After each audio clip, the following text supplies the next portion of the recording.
Um, so my name is Danny Fadley. I have worked at Family Nurturing Center. And I guess I'll start off talking about why I came into PA in the first place.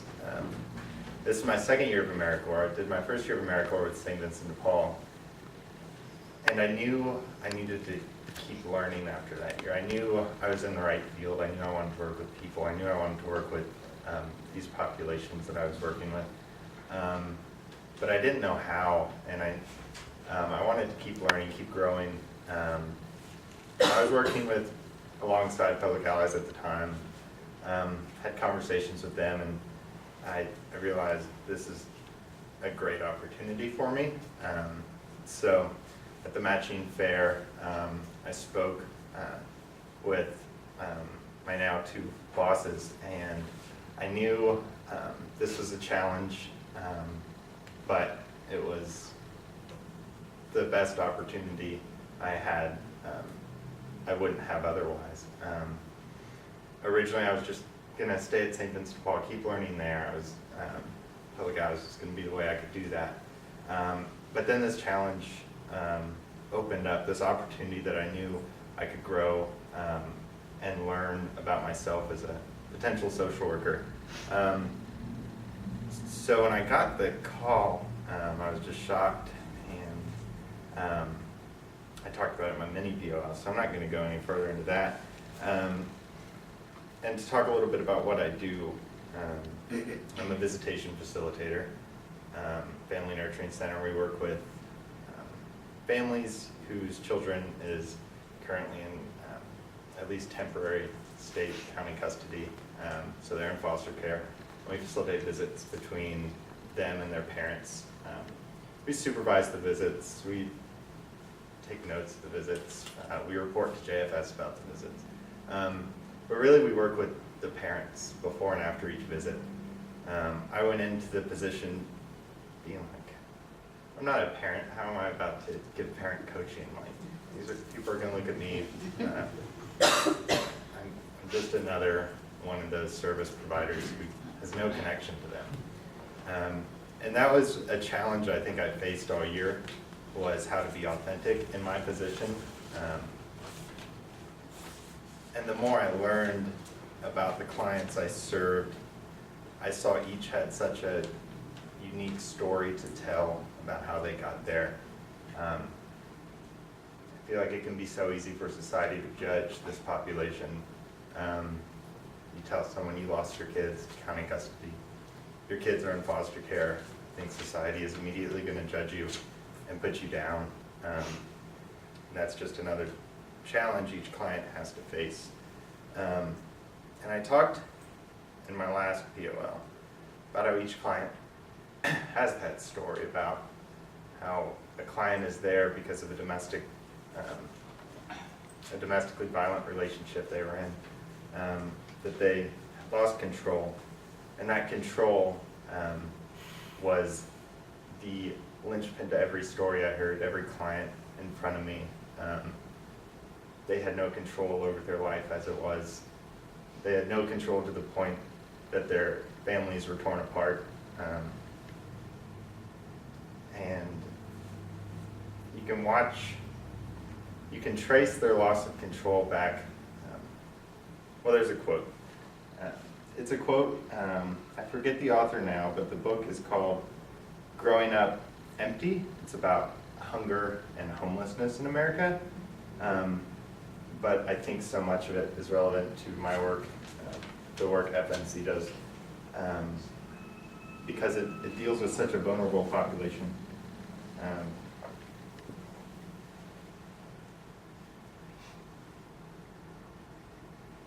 The wrong job, the wrong guy, it's surprisingly easy. You just kind of slide into it. It's the downward spiral they all talk about. So control is lost in steps. So I was then thinking, how can I serve a client? How to empower a client. It's like the word of the day in social work. Empower, empower, empower, but what does empower mean? And I think it's every time I try to define how to get control, it comes out different. So to walk alongside that client, to make them realize their ability to change their future is the most I could do for somebody. The least I could do for someone is give them parent coaching, to give them parenting tips. The part I was most worried about coming in, I realized that was the least I could do for a client. If I'm doing that, I'm doing the bare minimum. I'm giving them facts I read in a book. But when I sit down with the client and listen to their story, when I am can be that support for a client, enable them to take some sort of control in their life. Does that mean halfway? Okay. Sorry. I don't have the signs. All right. So there's this Tolstoy quote, and it's how he starts out, Anna Karenina, and you probably heard it, but all happy families are alike. Each unhappy family is unhappy in its own way. That's a quote I've kept in my head throughout the year. I've seen every family display the same happiness. I've watched every mother see their kid walk through that door, and I've watched every mother see that kid walk out that door. And love is the same in every person, and I've watched each family struggle. I've watched each family have its own demons, and to recognize that each family's trauma, each family's trouble is unique, and you have to sit with it. You've got to be there with them and sit with them in their troubles, is how to respond to a client, is how to be with someone, and like I said, keep coming back to that control issue.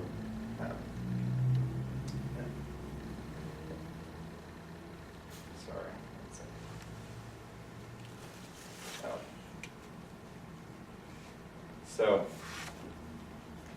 like I said, it could just be a program to give parent coaching. It could just be a program to sit there and provide feedback to JFS. And another quote from that book is, federal programs or any programs to help the hungry and poor need to do more than prevent starvation and provide temporary shelter. They need to enhance people's sense of their own possibility, their sense of hope.